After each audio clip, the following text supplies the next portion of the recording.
Gabriel, a low-ranking guardian angel, spends his days patrolling rooftops and roads, unseen by all, quietly preventing disasters for the people he has been assigned to protect. One morning, while stopping a distracted driver from crashing, he brushes the man's shoulder to draw his attention and glimpses a phone message that breaks Gabriel's heart. The man, a struggling delivery worker named Archie, has just been rejected from a job and is typing that he's ready to give up on life. Curious and worried, Gabriel watches as Archie drags himself through another exhausting day, standing for hours in a food pickup line, only for the restaurant to run out of orders. When Archie calls his customer to avoid losing his only payment, the order still gets canceled, and he mutters miserably that he hates his life.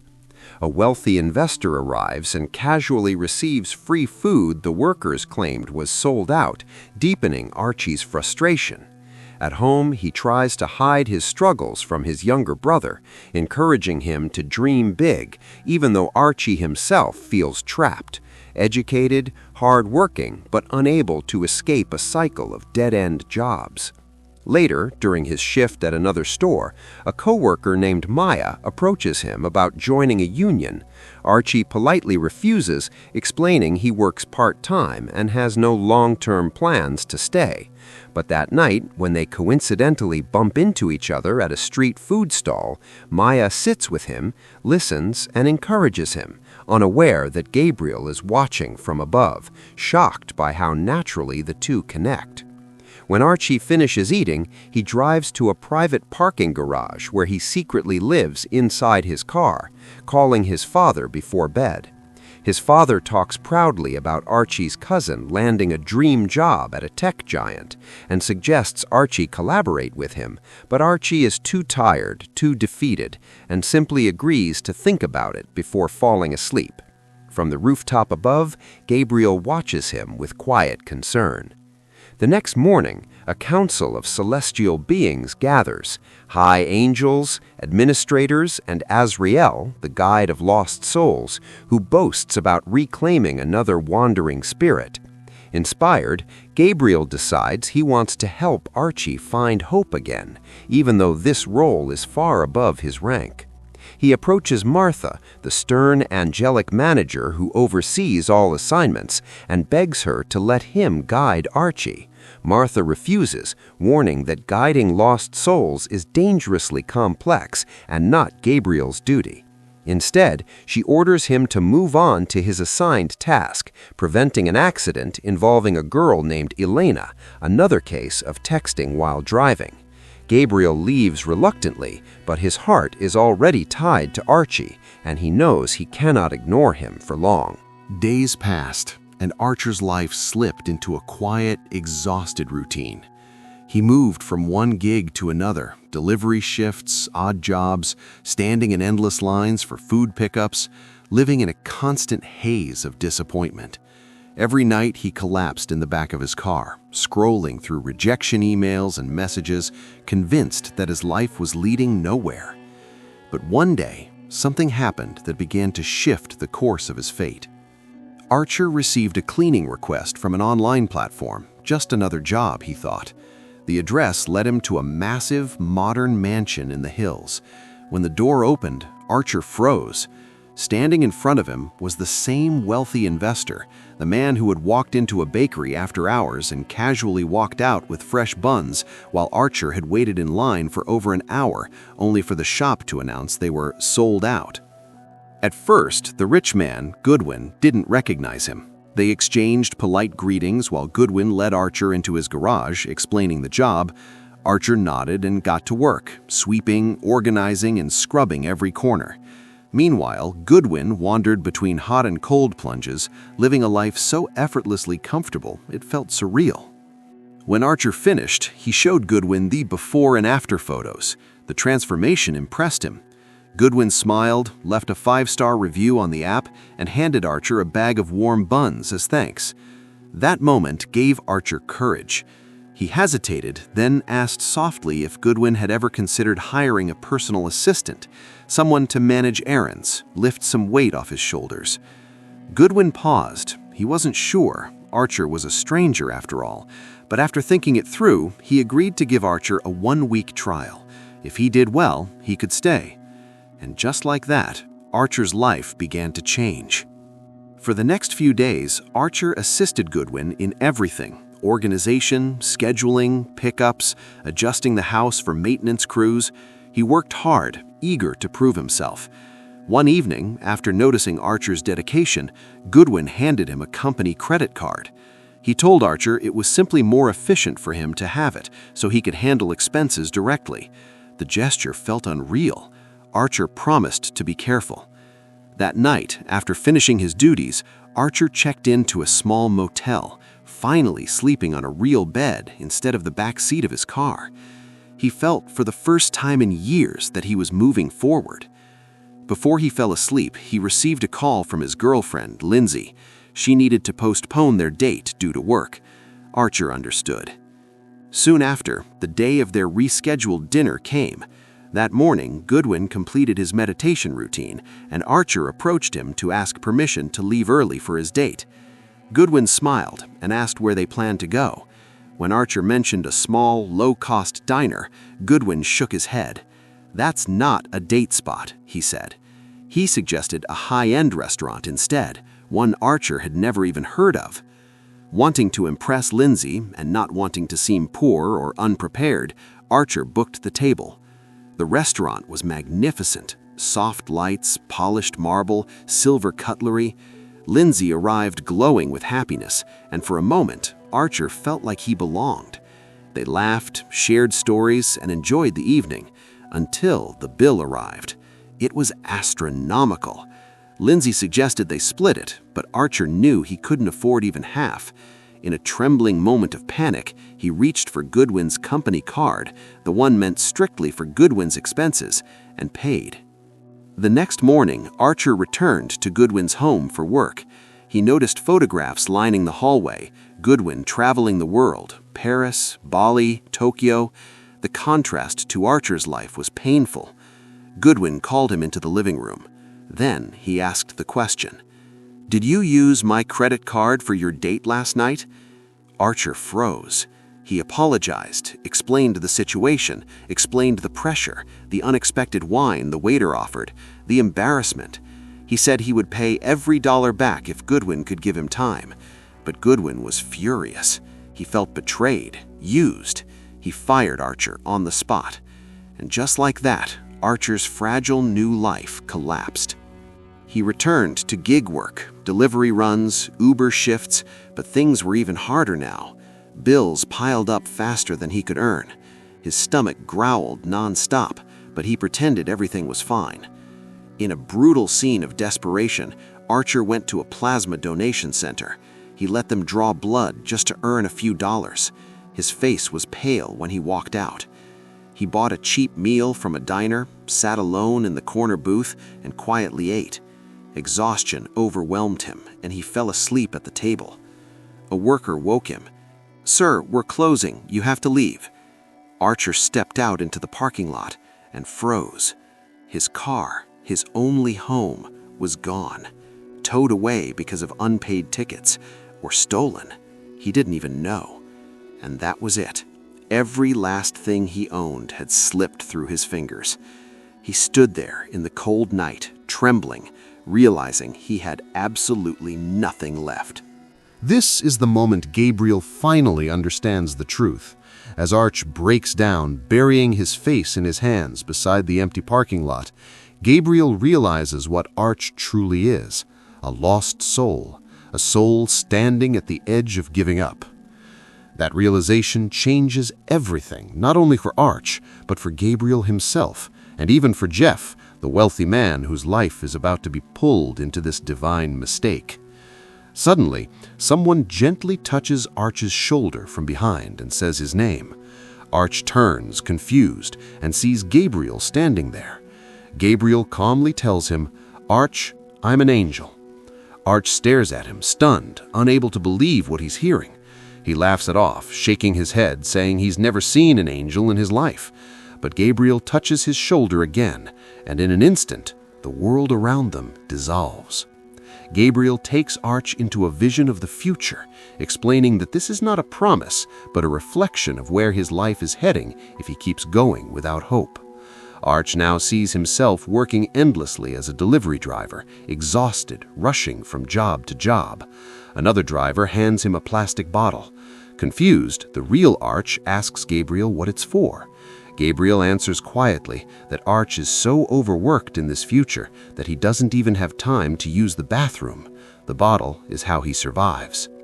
The vision shifts again. Arch is now eating breakfast with Elena, and he realizes they're living together. For a moment, it feels warm and hopeful, until Elena's mother storms into the room, yelling at both of them. The house isn't theirs, they're living under her roof. Then another man appears, asking if anyone has seen his hairdryer. Elena snaps back at him. Gabriel explains that this man is Elena's sister's on-again, off-again boyfriend, and they all live together. Arch mutters bitterly that the place feels crowded. Gabriel takes him to another future, one where Arch and Elena finally have stable jobs and move to Texas. But even here, life isn't gentle. They adopt a dog, only to learn it needs an expensive surgery to survive. They can't afford it. The vision ends with them holding each other as the dog is put to sleep. Gabriel brings Arch back to the present. Shaken, Arch asks, "A pee bottle and a dead dog? Is that what I'm supposed to live for?" Gabriel explains that he can't intervene directly. He's a low-ranking angel with small wings and limited power. He can only show possibilities, not fix them. Then Gabriel makes a choice he should never make. He touches Arch's shoulder again. Arch wakes up inside a luxury car parked outside a secure building. A guard taps the window and politely asks if he fell asleep. Confused, Arch looks around, touches the dashboard, and sees a navigation screen guiding him home. When he arrives, he realizes the house is Jeff's mansion, except now it's his. Jeff greets him casually, talking about uploading some packing lists as if he works for Arch. Arch asks whose house this is, and Jeff answers simply, "Yours." Inside, the walls that once held Jeff's travel photos now display images of Arch traveling the world. Gabriel appears and explains the truth. Arch wanted wealth and success, so their lives have been switched. Arch is now rich. Jeff is now the struggling one. Gabriel says he'll return in a week to evaluate whether this life is truly better. Arch asks if Jeff will remember anything. Gabriel assures him he won't. Arch immediately starts enjoying the luxury, ordering Jeff to bring snacks, lounging by the pool. Gabriel asks if he's enjoying himself. Arch invites Gabriel to join him, unaware Jeff can't see angels. But reality interrupts. Jeff reminds Arch of a business meeting.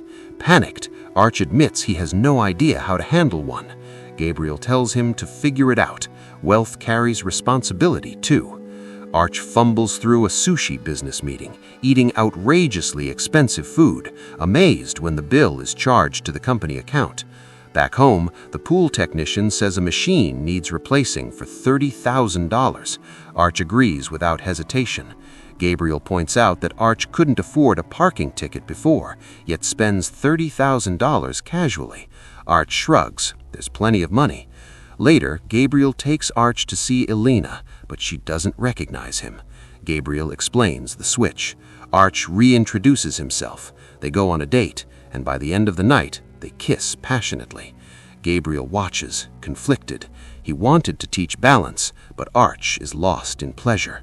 When the week ends, Gabriel tells Arch it's time to go back. Arch panics, asking if he has to. Gabriel says only Arch can choose to return. Desperate, Gabriel reports everything to Martha, the angel in charge. She strips him of his wings, making him powerless until he fixes the mistake. At a pool party the next day, Arch notices Gabriel has no wings. Gabriel admits the truth.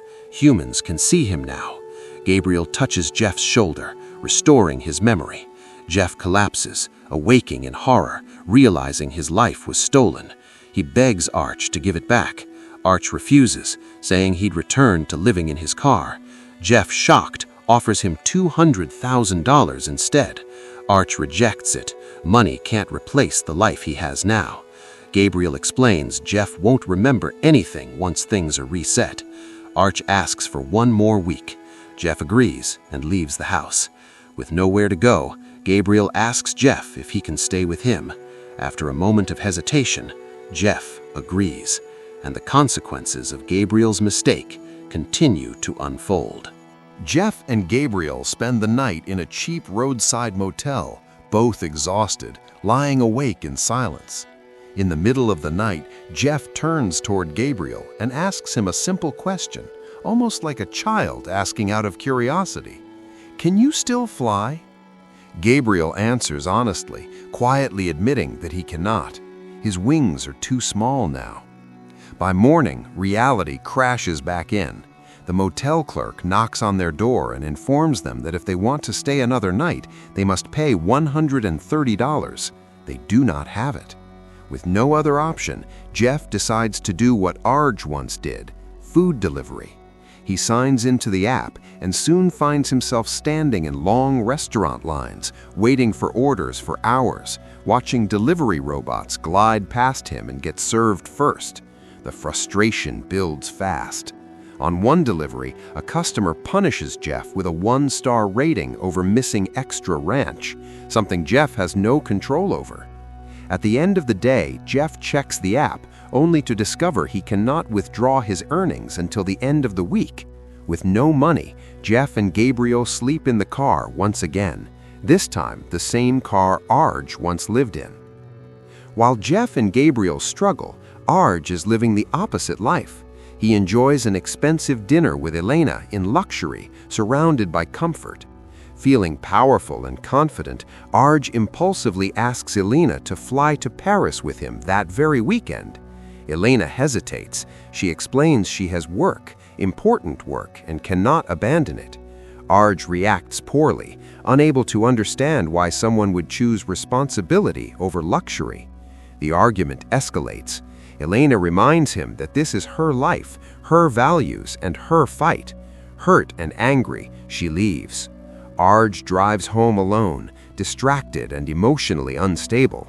While texting behind the wheel, he loses control of the car and crashes. The accident puts him into a coma. When Gabriel tells Jeff what happened, Jeff explodes with anger. This was supposed to be temporary. Furious at the consequences of his interference, Gabriel confronts Martha. She does not defend him. Instead, she fires him. Gabriel is stripped of his angelic status and forced to live fully as a human until he fixes the situation. Almost immediately, Gabriel feels hunger, exhaustion, and physical weakness for the first time. The next morning, sitting beside Jeff, Gabriel struggles just to eat a simple bun. Jeff patiently teaches him how to chew, how to swallow, how to be human. Jeff believes he can fix everything by returning to his old office, using his knowledge as an investor to get hired. Instead, security throws him out, accusing him of hacking. With no income left, Jeff tells Gabriel the truth. He cannot support both of them anymore. Gabriel must get a job. Completely unaware of how human life works, Gabriel talks about dream jobs and cute ideas until reality forces him into a restaurant kitchen, washing dishes all night. When he receives his first paycheck, Gabriel is shocked by how little it is. A coworker explains taxes, deductions, and the need for multiple jobs just to survive. Gabriel finally understands what humans endure every day. Weeks pass. Arj awakes from his coma. A nurse mentions that 2 men had been asking about him. Arj immediately understands the situation and chooses to lie. When Jeff arrives at his house delivering food, Arj pretends not to recognize him, claiming dissociative memory loss from the coma. He even hands Jeff a pamphlet. Jeff is devastated. Later, Jeff tells Gabriel that Arj has lost his memory and all hope seems gone. But Gabriel senses something is wrong. Gabriel realizes the truth. He was never supposed to save Arj. His real assignment was Elena. Determined to fix his mistake, Gabriel attends the union meeting Elena organized, encouraging workers to fight for better conditions. Though Gabriel is kicked out for not being an employee, Elena finds strength in his words. Even after losing the vote, her resolve grows. That night, Gabriel's co-workers take him dancing, reminding him that joy exists even in hardship. Desperate for money, Jeff suggests selling his expensive watches, technically his own, though Arj is wearing his life. They break into the mansion during a party. Inside, Gabriel sees Arj dancing carelessly, surrounded by people from his old life, including his father, which confirms the truth. Arj remembers everything. When Arj panics and fires a gun, injuring Gabriel, the lie collapses. At the hospital, Arj finally breaks. He apologizes. He admits he was afraid to return to his old life. Gabriel, wounded and human, speaks honestly. He explains that wealth does not erase struggle, it only changes its shape. Arj agrees to return Jeff's life. Jeff, moved by everything he has seen, offers Arj money to help him start again, but Arj refuses. What he wants now is dignity, not escape. In the end, lives return to their rightful owners. Gabriel regains his wings, but something has changed. He understands humans now. Elena continues her fight. Jeff finds balance. Arj finds purpose. And Gabriel, once a distant observer, finally learns what it truly means to help, not by rewriting lives, but by giving people the courage to face them.